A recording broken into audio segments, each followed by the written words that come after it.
So my brothers and my sisters, as we embrace this urgency of creating the beloved community, now is the time to be loved. Love means understanding redemptive goodwill toward all which seeks nothing in return.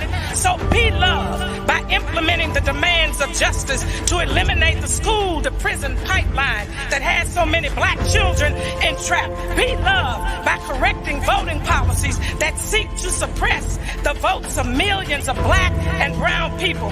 Be loved and implement the demands of justice by transforming a society that is disproportionately violent toward black lives, including black transgendered lives and indigenous lives. Be loved and correct false narratives and economic policies that continue to divide and pit poor and working class black and white people against each other. Be loved and implement demands of justice where systems and structures are deconstructed and lead the way of living in community that reimagines just, humane, equitable, and sustainable policies, practices, and behaviors. Love your enemies. Bless them that curse you. Do good to them who hate you, and pray for them that despitefully use you and abuse you. Be loved and do justice and love mercy and walk humbly with our God.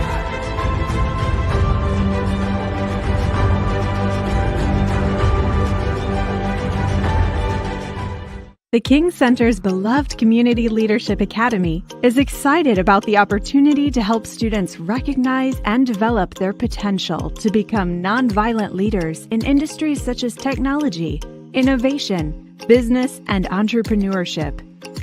Students will have the opportunity to engage in networking opportunities with business professionals and representatives from the King Center, universities, Fortune 500 companies, and civic leaders who will empower today's youth with the skills to effectively implement Dr. King's philosophy and methodology of nonviolence.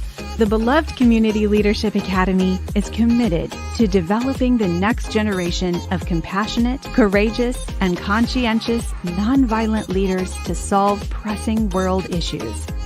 For more information and to apply, please visit www.thekingcenter.org/Leadership Academy.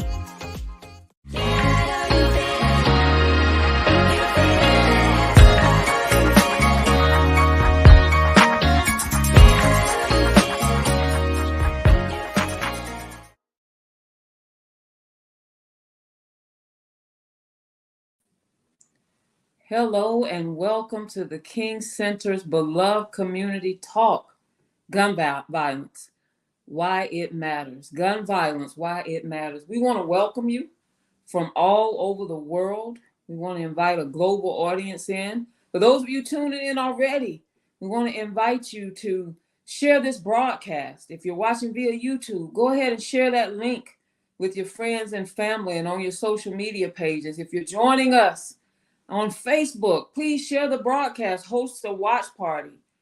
Begin to just share with people that you're tuning in to this very special town hall, this special conversation, a part of our beloved community talks on gun violence, why it matters.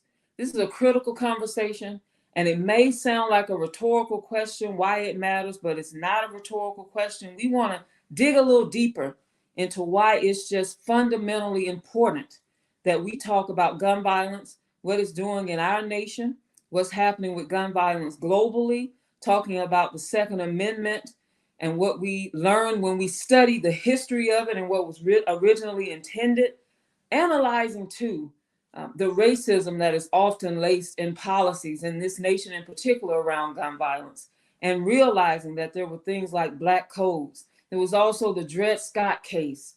Dred Scott case, the judge determined that one of the reasons why a black person couldn't be seen as fully human is because they would be able to carry a gun. How about that? What about the history of it? What about the present epidemic of gun violence? We have some guests who are going to share with us from a historical perspective, from their experiences. And our first, she's not a guest at the beloved community talks of this town hall, but our first person that's coming on for this very special conversation is Dr. Bernice A King. And I want to say when we talk about gun violence, the thing that I think most moves me in Dr.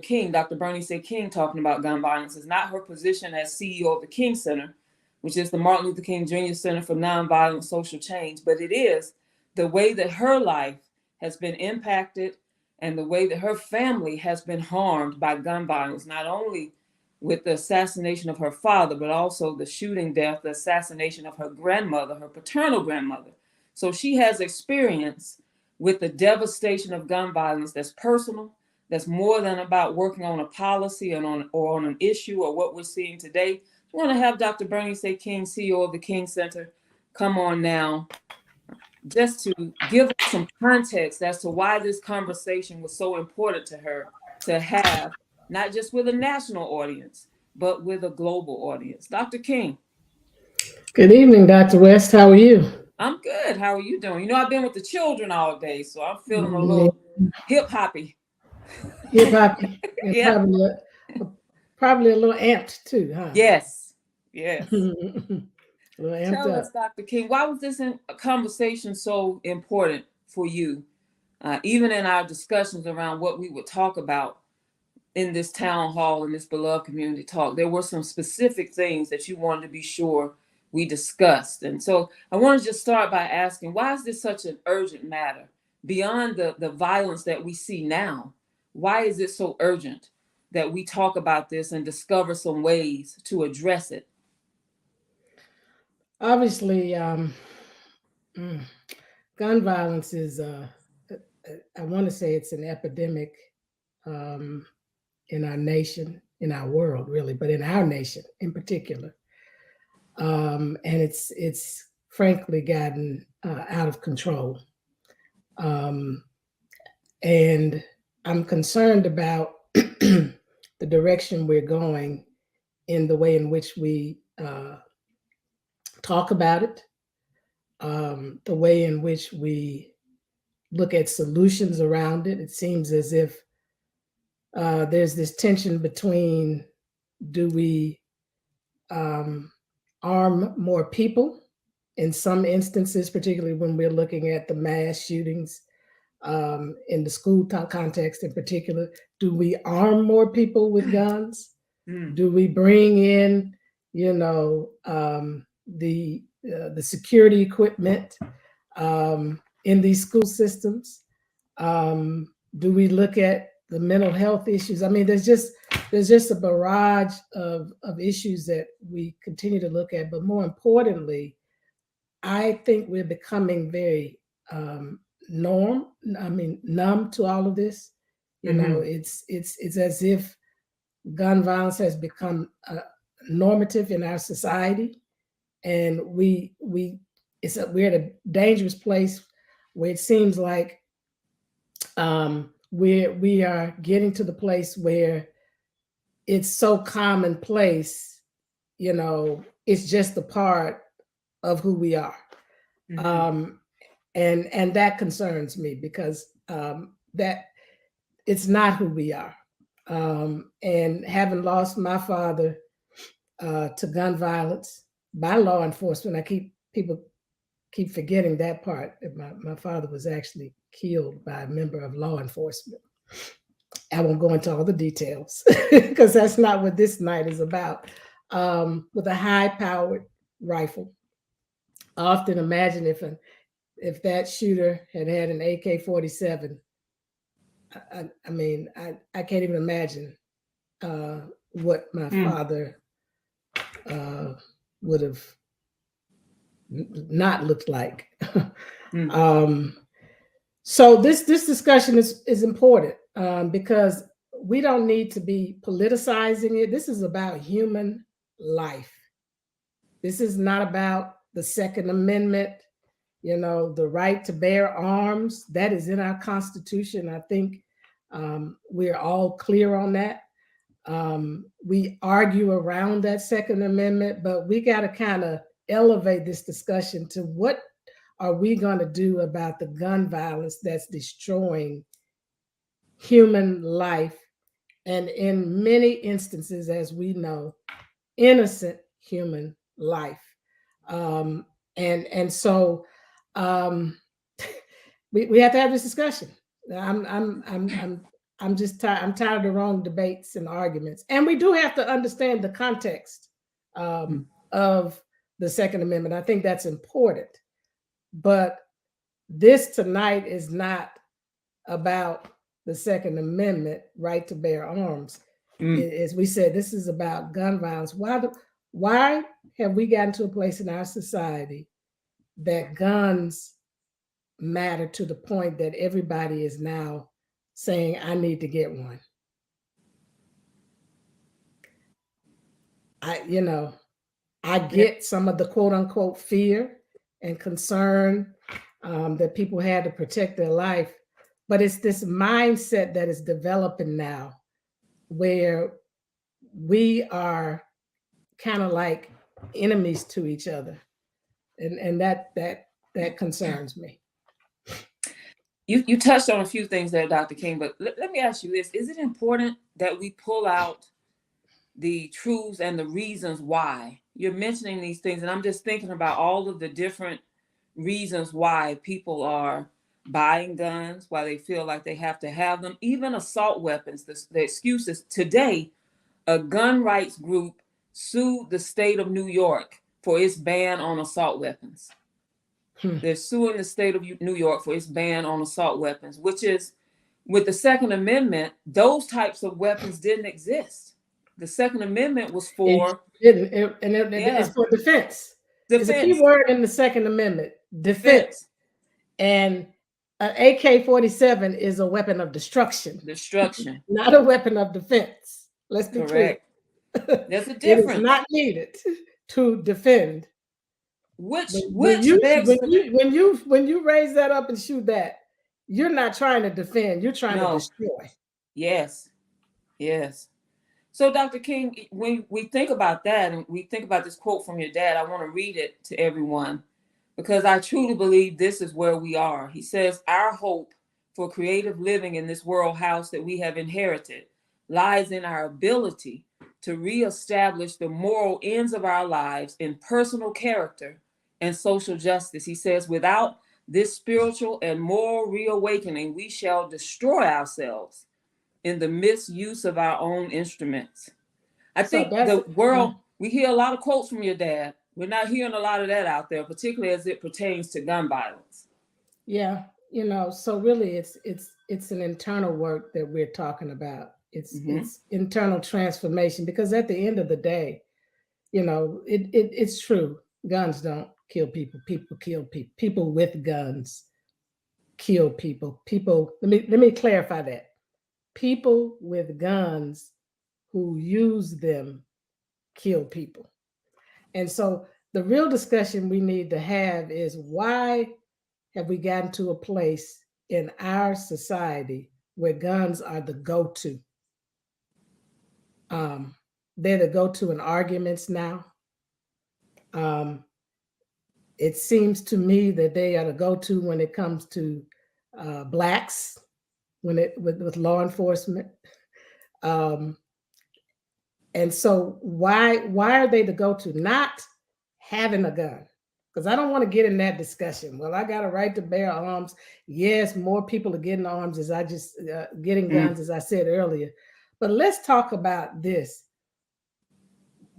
How do we address our proneness to violence and our inability to draw upon our higher thinking and our higher selves? Because we are the only part of God's creation who really have the ability to do that. But it seems like we are acting in ways that are even beyond what those in the animal kingdom do. Very few of those pray like that, but it's just an interesting conversation. Where does that come from in us, and what can we do about those things? Because at the end of the day, if we remove the guns, let's just say the guns are gone, we're going to find something else to express our rise, the anger, the frustration, the hurt, the pain. And so that's really what we are talking about, and why tonight it was important to bring in, Dr. Echols, who has a work called Cure Violence and the work they do to interrupt some of that, and him having the medical background that he has, and Dr. Cedric Alexander, who's been in law enforcement and has the clinical psychologist background. These are discussions that we need to have with them, because that's really where the work is going to have to be done as we are putting certain policies in place. Because at the end of the day, we have the right. That's not going anywhere, at least in our lifetime. The Second Amendment right is not going anywhere.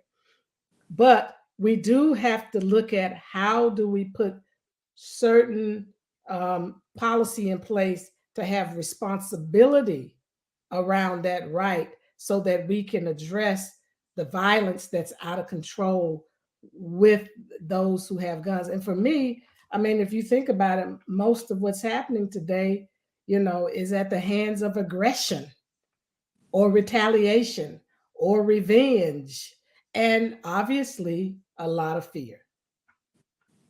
Absolutely.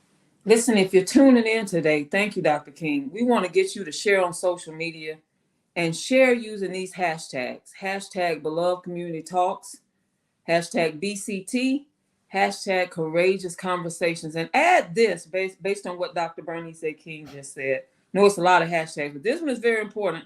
Critical: rights and responsibilities. Hashtag rights and responsibilities. That's the key thing. And I wanted to also add, and hate. I forgot to add hate.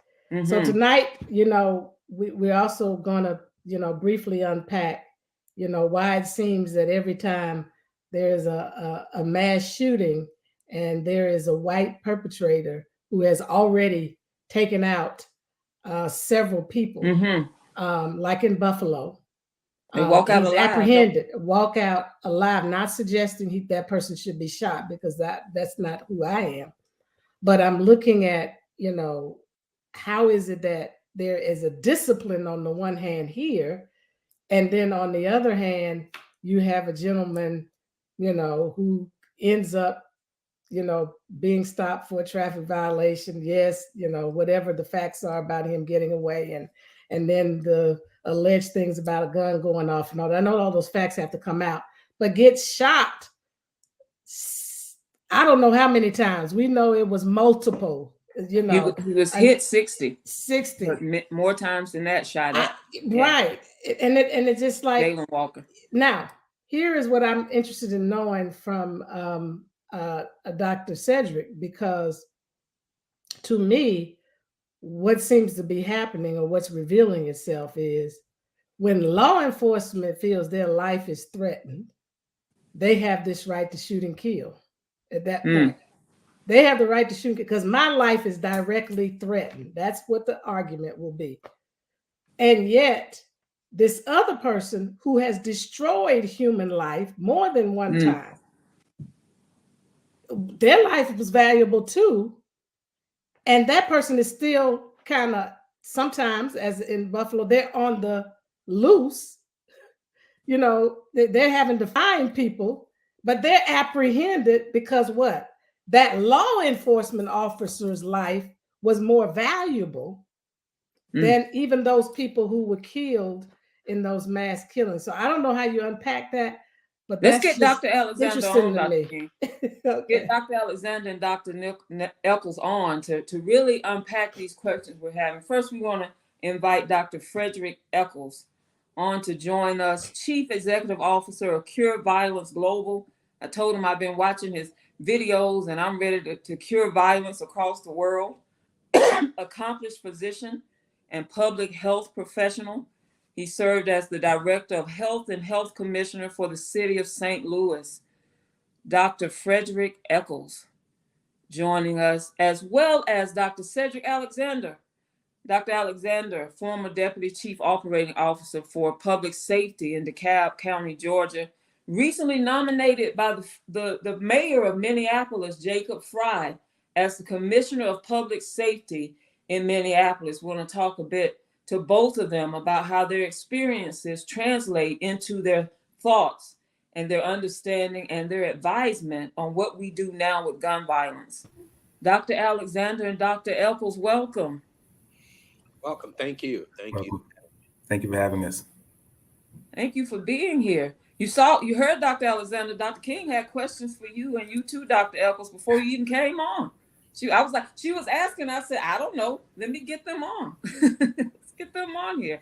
Dr. Alexander, Dr. King was asking about why it seems that when we look at what happens with gun violence in this nation, often there's the ability to show discipline when there's been a white assailant, someone who shot people, versus what we see with law enforcement when they encounter Black people, even at like traffic stops. Can you give us some insight on the kind of background and the things that feed into that? Well, I mean, that's a lot to, an attempt to unpack, because in each one of those situations, you certainly got different sets of circumstances, how those events ended or how they, transpired. But of course, I mean, I get asked that question all the time, and people are asking that question. If we go all the way back to the church shooting there in South Carolina, where we saw 7 or 8 parishioners that were killed, and a young man who was shortly after that caught, a young white, self-identified white supremacist, and who was taken to Burger King. Everyone knows that story. And of course, the outrage that was associated with the treatment that he received. And then we go on, there was other incidents, and certainly more recently, the case there in Buffalo, where you had a white supremacist go in a grocery store, kill a number of people, but yet walked out and wasn't even thrown to the ground. It appears he was just totally managed very, very differently. But yet, in contrast to that, we've seen a number of images where young African-American men and women who were confronted by the police were managed and handled very differently, such as the more recent case in Akron, Ohio. Part of the issue is that the perception of policing in this country is at an all-time low. And I've been saying this for some years, and how people perceive their police in their respective communities, and the different experiences that people have with police compared to Black and white is almost like night and day in many cases. So our perception, our experience historically, going back all the way back from the beginning when police stood up, has always been problematic for us in our communities. This is not a new phenomenon. This is one that has traveled right through time, from slave patrols right on through Jim Crow, and right on through the death of Dr. King, and still we're harbored by it today, because part of the issue in this country is that the systemic issues that still were alive then are still alive today. More sophisticated in some way, but at the end of the day, it's still the same. And there is a disparity in terms of how people view their experience with police, and how the outcome for us sometimes always seem very different than the outcome from others. And I don't have an answer for that, but I certainly do on two things here, being a former chief and also being a Black man in America. I get it. I understand exactly what people are saying. And as we just heard Dr. Bernice say, we don't want to wish death upon anyone in any kind of circumstance. However, when you see these types of disparities, it does make you wonder why one group is treated very different than another group. But I think that's kind of baked into the fabric of our nation, because even if you move away from the police shootings itself, you can go to virtually every domain in which we somehow, our treatment and our outcome, whether it's in healthcare, whether it's in jobs, or whatever the case may have disparity, to be, is always there. And I think this is just a further symptom of a bigger issue in this country that we are still yet to deal with. Thank you so much for sharing that, Dr. Alexander. One of the points we want to leave people with after this discussion, because we ask a question, right? Why gun violence matters, gun violence, why it matters. And one of the 4 points is because responses to gun violence often reflect bias and destructive ideologies. And so you just shared about that a bit. One of the other points we want to leave them with, Dr. Echols, is that we have yet to really reconcile history concerning guns with the current epidemic. And another one is because gun violence equals a health and safety emergency. Can you share that with about that with us a bit? Why it equals a health and safety emergency? Also, I want to ask you this: you use the word overcome violence. You say overcome violence, which I think is I pay attention to words. I think that's an intentional phrasing. So once you share why it's important that we understand that this is a public health and safety emergency, can you share with us a bit about why you use the word overcome when you talk about it with Cure Violence Global? Absolutely. Again, thank you for this opportunity. As we look at the health issues that impact communities across the nation and across the world, what we're seeing is there's a lot of overlap. I think one of the issues that has faced local governments, in particular public health departments, is that we've tended to treat these issues in silos. So we'll separate violence, we separate poverty, we separate low education attainment, we separate that from food insecurity, but they're all connected. So once we look at the entire picture, we're able to see that there's a lot of overlap, but these issues that we talk about are very connected. And at the root of those issues, we have to understand the history of this nation. As Dr. Alexander mentioned, systemic racism has a part to play. And so as we think back to the 1960s, 1970s with redlining and those things and how they influenced this investment in communities, particularly communities of color, what we have today is a lot of communities, particularly communities of color, that are left without hope. And so when you remove hope from communities, the manifestation of increased violence, increased substance use disorder, increased mental and behavioral health issues, it's a result of that. And so we have to really understand the full history of our nation in order for us to develop appropriate plans that can be implemented to address the root causes of issues. As I tell some of my friends and my family, having a clear understanding of the history begets a clear vision. And so I think oftentimes we rush to develop initiatives in our ivory towers, but oftentimes there's a disconnect between what we perceive to be the issue and what's really happening in community. And so one of the goals of Cure Violence Global is to make sure that we are in tune with what's happening in community, so we can connect individuals with the resources that they need, so we can truly change their trajectory over the long term of their life, not just for one moment. Thank you so much. And overcome. What the phrase, the word overcome? I've heard you use it often as I've been watching videos. Why overcome versus I hear people talk about get rid of violence, but you talk about, and you too, Dr. Alexander, and of course you too, Dr. King, how community working collectively together can overcome violence. And you believe it's possible. You believe it's possible. I absolutely do. I think, one, we have to have evidence-based approaches, but we also have to have organizations and individuals who are like-minded and willing to do the work to make it happen. And so when we look at the history of violence in the nation, going back to the days of slavery, a lot of what we're seeing today is very similar to what was being experienced back then. It just looks a little differently.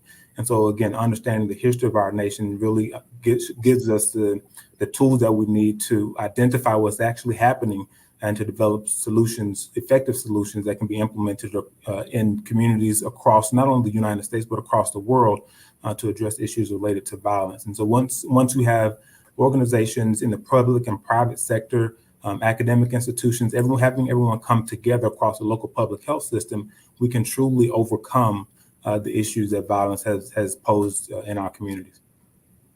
That's powerful. And that's, as we would say, Kingian. Because one of the things, Dr. King, that your father was very brilliant at is looking at history, connecting the dots and saying these are the ways that we can move forward.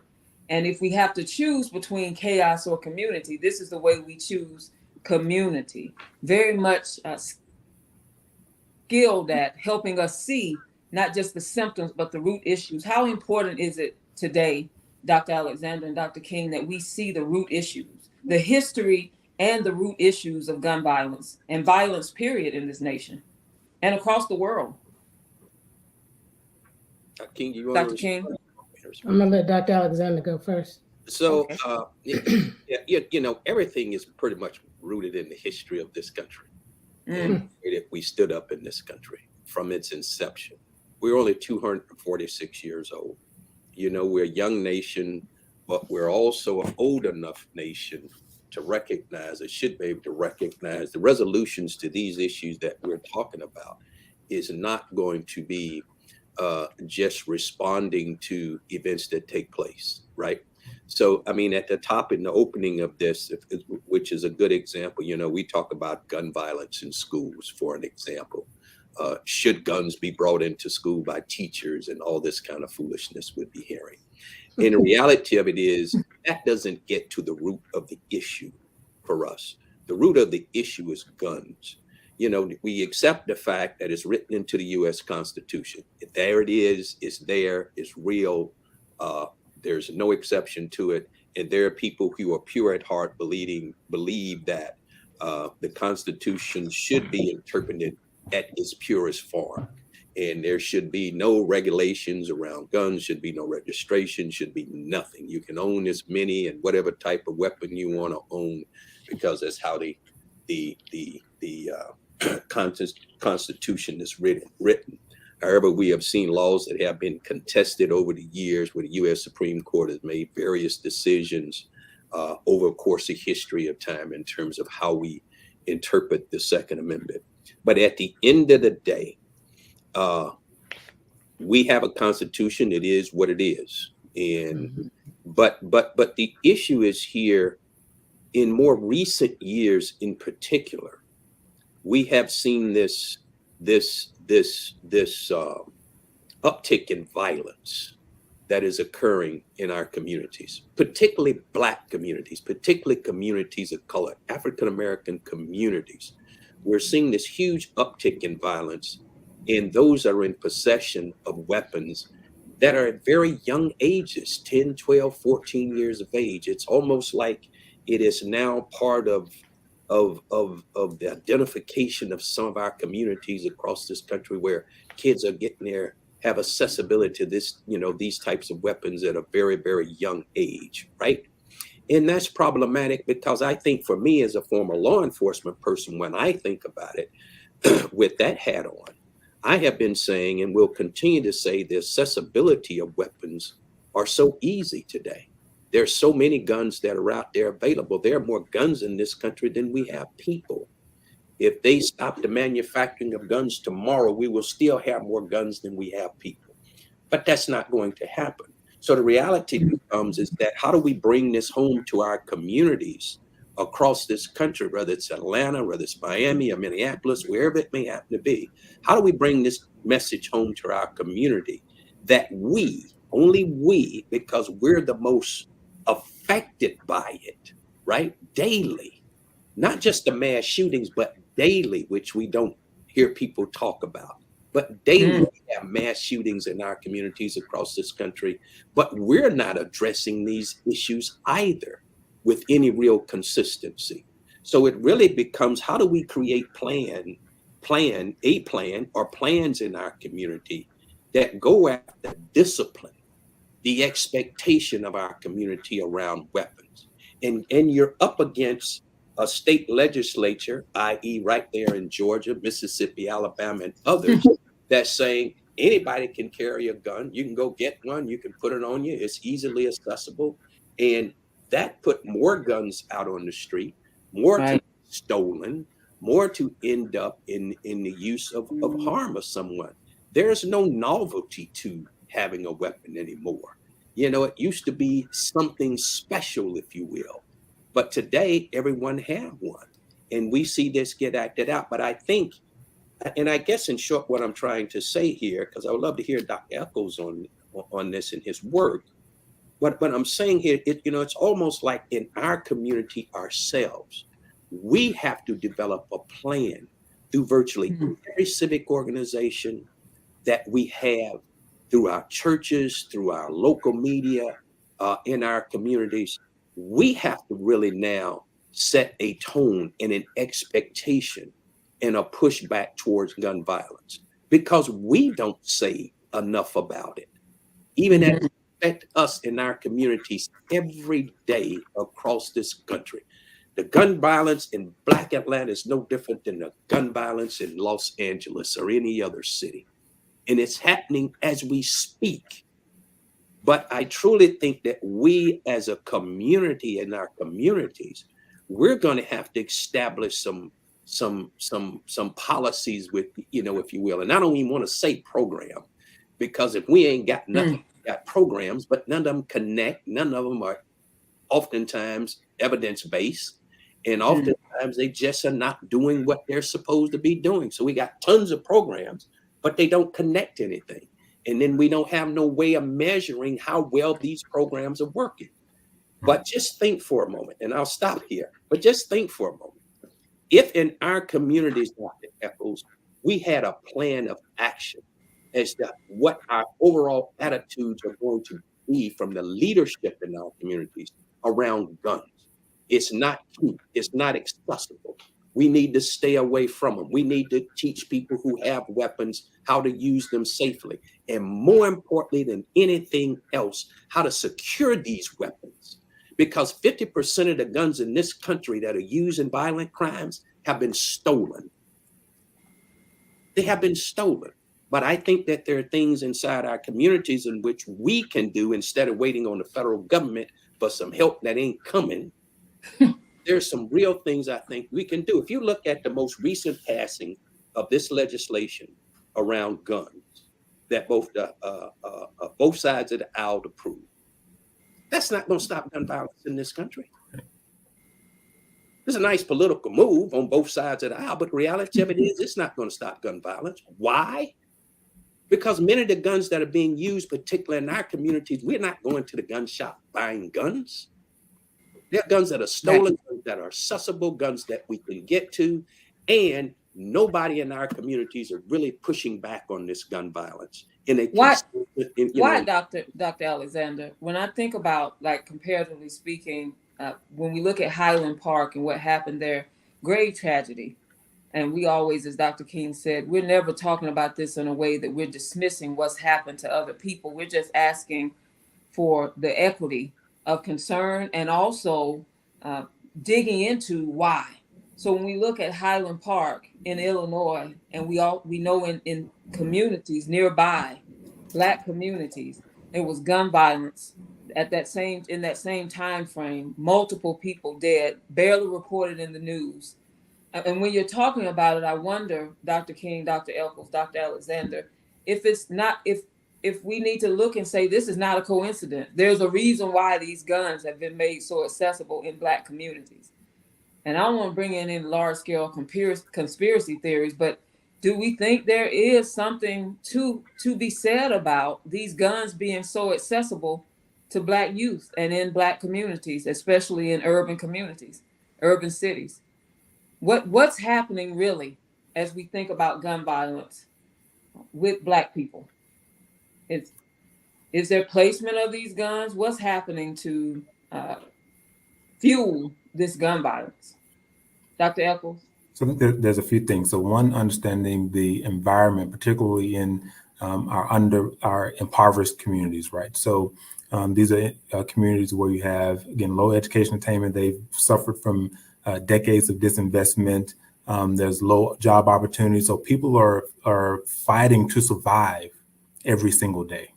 And so when people are fighting to survive, they'll do anything necessary to put food on the table, to put gas in their car, to keep roof over their head. And so when we look at what's happening in our in particular communities of color, that's exactly what we're seeing. And so we shouldn't be surprised that there's such access to guns when we look at the level of disinvestment that has occurred in these communities over time. And even when there's been federal funding available, elected officials oftentimes are hesitant to place resources in those communities to cater to the greater good, or the better good, as they call it, for economic development. But so we have to prioritize our most vulnerable communities. Until that happens, we shouldn't expect for the narrative to change. We should actually expect for the narrative to worsen, because this isn't something that's new. We've been paying attention to it year after year, month after month. We look at what's happening in the public health sector. We collect a lot of data year in and year out, and we report on these inequities, these disparities. And so for us to report on these, so regularly, and I think what we've created, particularly in minority communities, is a new sense of normalcy. And so it's normal for people to start to hear gunshots every night. It's normal for people to hear about someone close to them getting murdered because of illegal activity. This is something that has continued to plague minority communities, and it will only change when local governments decide that they're going to truly invest in solutions that work. And so that's where Career Violence Global really has kind of paved the way. Being a program that was created over 25 years ago, our goal is to implement evidence-based approaches to ending violence, not just gun violence, but also domestic violence, political violence, and other forms of violence that impact our community.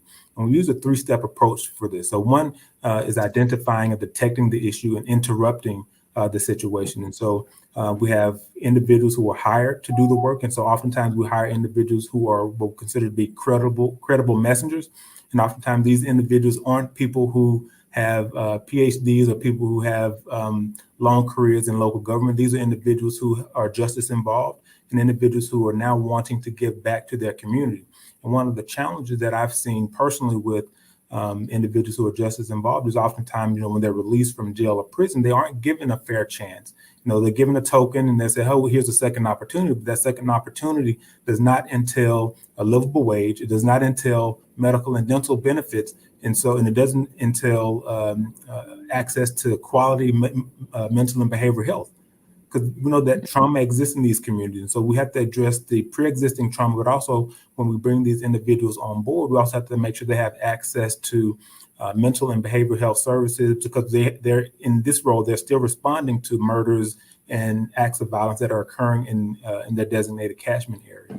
The second part of our program entails identifying those individuals who are high risk. So oftentimes when you think about individuals who are high risk for committing acts of violence, oftentimes you think of someone being justice involved or someone who has committed an offense before. That's not always the case. When you look at our most impoverished communities, oftentimes you'll see that people are just struggling with the day-to-day stresses of life. And because of the lack of access to quality healthcare services and mental and behavioral health services, they may not have the tools to actually deal with those issues effectively. And so they go to the path of least resistance. And oftentimes, say if there's a gun or there's illegal activity that they're familiar with, they'll go that route and end up being funneled into the criminal justice system versus being given access and being connected to these quality services. And so we identify those individuals who are high risk and we enroll them in our case management program. The case management entails us working with them to figure out what their needs are, what their true needs are. So that in many cases could be access to healthcare services, could be access to food for their families, could be utility and mortgage assistance, it could be rental assistance. All these things can be the tipping point for individuals in our communities, especially when the resources have been stripped away. And so we work to connect those individuals to the resources that they need. Then the third tier, or the third part of our program, is changing community norms, changing the social norms within community. Oftentimes, you don't have credible messengers in law enforcement. Unfortunately, oftentimes isn't a credible messenger or not a trusted messenger. And so working with individuals who are trusted in the community to really deliver information about violence prevention and to connect them to resources and services so that the norm around violence, the discussions around violence can actually change, not only for the immediate future, but for the long term. And that's what we really need to implement to make sure that we are successfully changing the lives of individuals in our community, particularly our most vulnerable communities. And then the third, the last but one of the most important pieces is making sure we have data. We're collecting data to evaluate the impact of the program. To Dr. Alexander's point, there's a lot of people operating in the violence prevention space. But not everyone is collecting data, so you can't really tell if your program has been impactful or not. And so what we do, we have every staff member is on board and they're trained on our database, and we have over 250 indicators that are included in our database. And so we provide regular reports to the sites that are over 70 sites in the United States that are implementing the career violence model, so that the elected officials and other key stakeholders in those jurisdictions can understand the impact that the program is having locally. And we also do this do these reports nationally, so people can see the impact that Cure Violence Global is having on the national platform and international platform. Dr. King. So, yeah, Dr. West, as I was listening to all of this, I want to kind of reiterate something that Dr. Echols said, and people may have missed it. The real issue is violence. And so whether, as I said earlier, whether if we remove all the guns, people will find other means. And so when you really strip back the violence, we've got to look at one, how do we give people tools to address conflict? Because conflict, if not addressed appropriately, managed appropriately, Comes violence. It rises, Mm-hmm. as we know, to an extreme level. And that's when the weapons, the physical weapons come into play. It will start sometimes with the tongue before it gets to the physical weapons that can do the physical damage. And so that's why the work that we do on this platform, as we're talking about the Beloved Community Talks and nonviolence as that pathway, is so important. The problem is people don't have an alternative. They have not been taught how to deal with these conflicts. Even those that in those communities of hate, they're being fed a lot of propaganda, and it's making them believe certain things about groups of people, and that creates a sort of conflict. Even they're going to take this from you, they're going to replace you. So that kind of tension. So what are the tools that we need to give them? The nonviolent tools, as Daddy said in his 1964 Nobel Peace Prize address, we must immediately, I'm sorry, he didn't say it that way. He said, I suggest that the philosophy and strategy of nonviolence immediately become a subject of study and serious experimentation in every field of human conflict, by no means excluding nations. And so we've got to get those alternatives to people. The reason why it probably would be very difficult for somebody like me to shoot somebody is because of that discipline of nonviolence that exists in my life. Do I get rises? But there's something that has been seeded in me that's not an alternative for me. I have other ways and other means.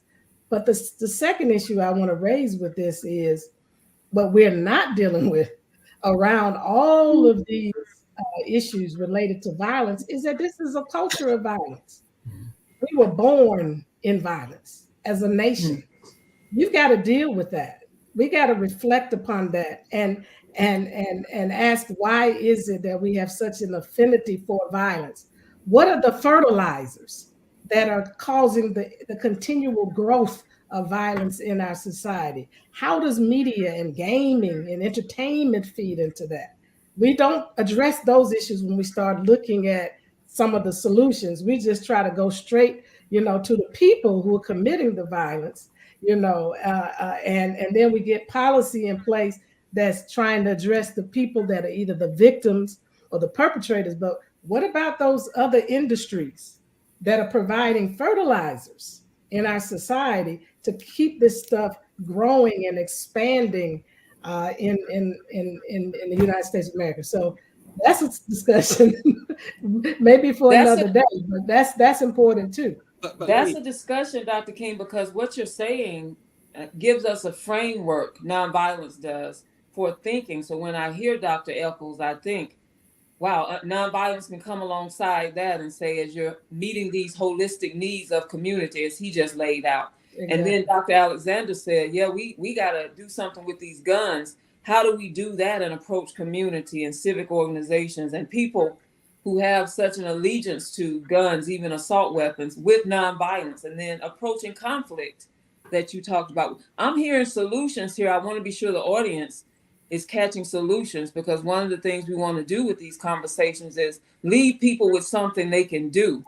And so we're hearing these things. We need some alternatives to violence. So how can we work on that? We need to examine conflict and how we respond to that. We need to change our thinking, is what I hear Dr. And we need to change the culture of violence. We need to change the culture, because your dad said this nation was born in genocide.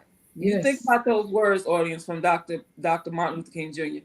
This nation, he said, we quoting all these, we really just quote the end of I Have a Dream. We don't even quote the whole thing, because the whole thing is pretty robust and very honest and But, I want to go back about to some something. things.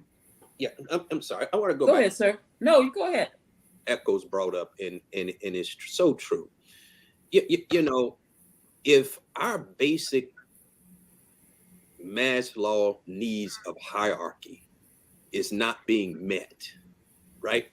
Food, shelter, Right. clean water, love, I'm going to be violent because I got to do whatever I feel I need to do to survive, right?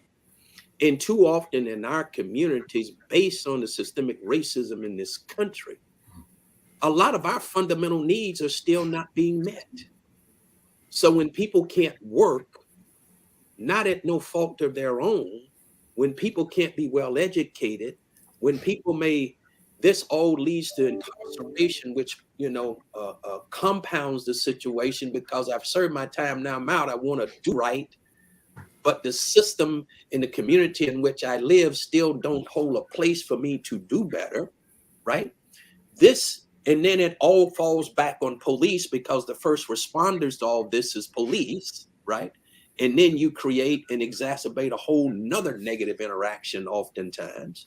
And we're just going around in this maze. But at the end of the day, until the fundamental needs of people are met in our communities, because we got folks in our communities who don't have adequate shelter, don't have adequate education, don't have adequate health care, don't have some of the basic fundamental things that are needing without having to fight and scrap for them. And then in order for me to, if I got to eat, I'm going to do whatever I got to do for me and my family. And it perpetuated. People, these folks aren't born, we're not born to be mean, evil-spirited people. That's not even in our DNA. Right. So it comes down to survival. But it's recognizing for us that is part of the issue for us. Now, how do we address it? How do we get those programs that Dr. Echols, how do we get funding into those communities that's going to make a difference in people's lives, such as basic, fundamental, clean, healthy housing and neighborhoods and education, et cetera, et cetera, et cetera. Because that perpetuates a lot of that. And then you overlay that with a community and a society and a country that has a Second Amendment that says anybody can own a weapon. And we have these tons of weapons that are out here.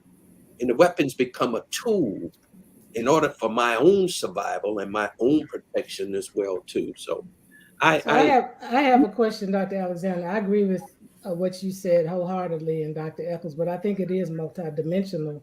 And certainly I would not disagree with the fact that we got to get down to the basic needs, but I'm trying to understand why a young person shoots somebody over an argument with a bowling ball, which has nothing to do with basic needs. Some of these things we are seeing now go beyond basic needs. So we do have to do that. And I think there was a time in our society that was majority. This other thing seems to be overtaken now, that people are just doing senseless stuff. Right. And these are people that are not necessarily impoverished in the way that we're talking about. Right. So I just wanted to put that out there because it's kind of like in the blood community where we say conflict exists. Violence is an inevitable part of humankind, period.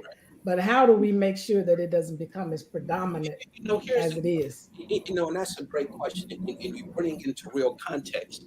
But I think what I've just said is so much tied to what you're saying, because when we don't have these basic fundamental elements in our life, and that means somebody taught us how to resolve conflict. Somebody taught us how to slow down and have a conversation. Somebody taught us that hurting someone is not the first choice. Somebody taught us that.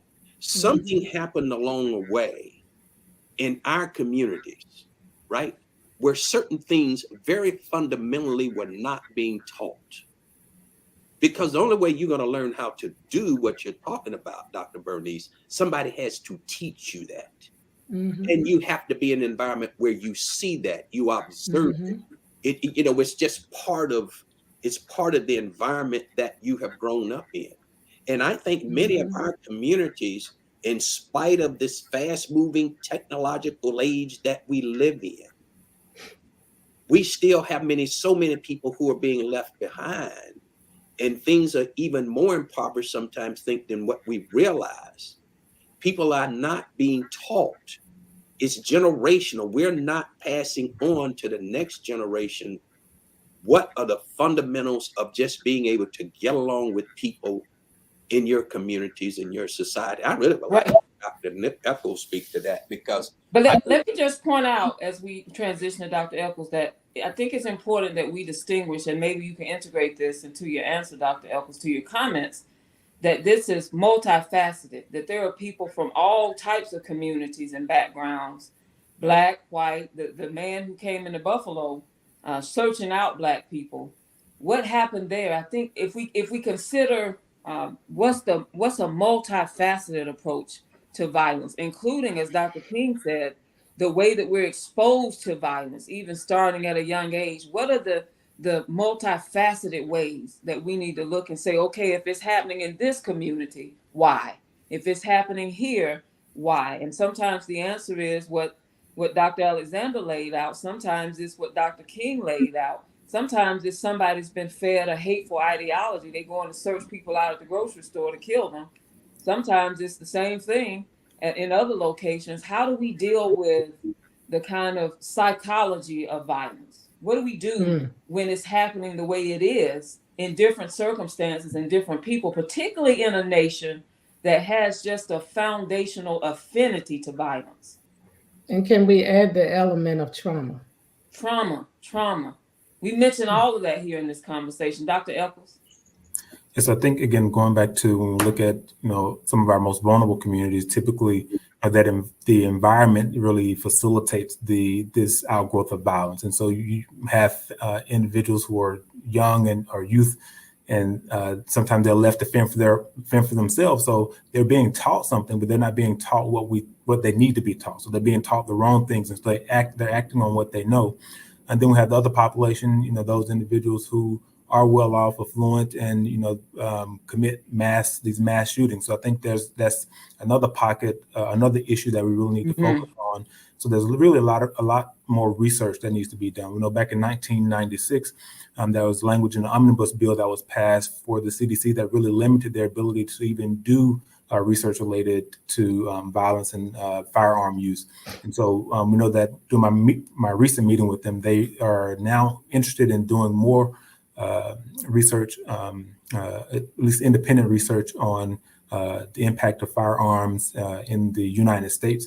But again, right now, there's a paucity of research on the impact of firearms in the United States compared to what we're seeing in our communities. And that has to change. We really need to do a better job working to understand why things are happening, but also put out tools that the community can use.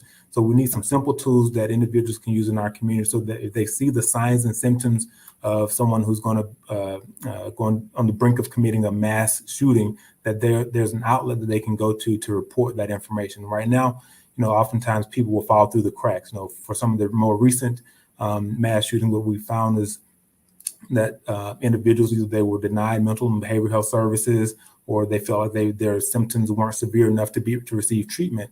But there needs to be a lower threshold on making sure those individuals who are deemed to be at risk for committing those types of violence have access to resources, and that they receive the proper treatment.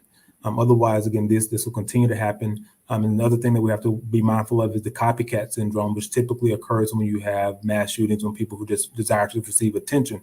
And so making sure that we in some way stigmatize mass shootings, so people will be less likely to do that. But that's going to require a system level approach. It's going to require continuous engagement from the White House to the local government, and also to community-based organizations. We need everyone on board, and we need everyone to have the same mission.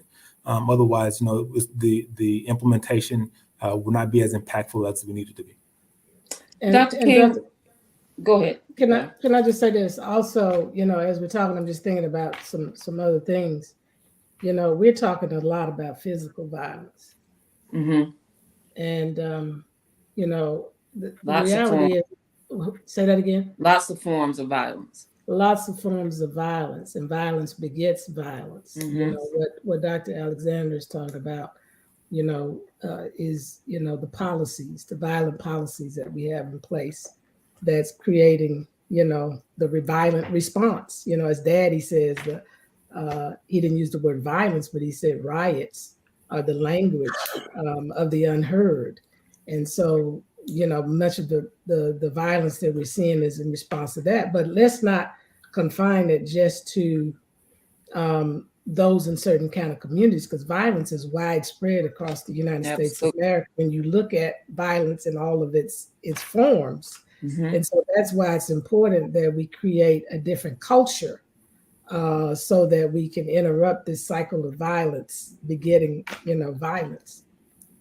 Because even the verbal things that are happening, verbal violence is oftentimes is what leads to the physical violence, or the more aggressive violence that can become physical and maybe even eventually to a gun.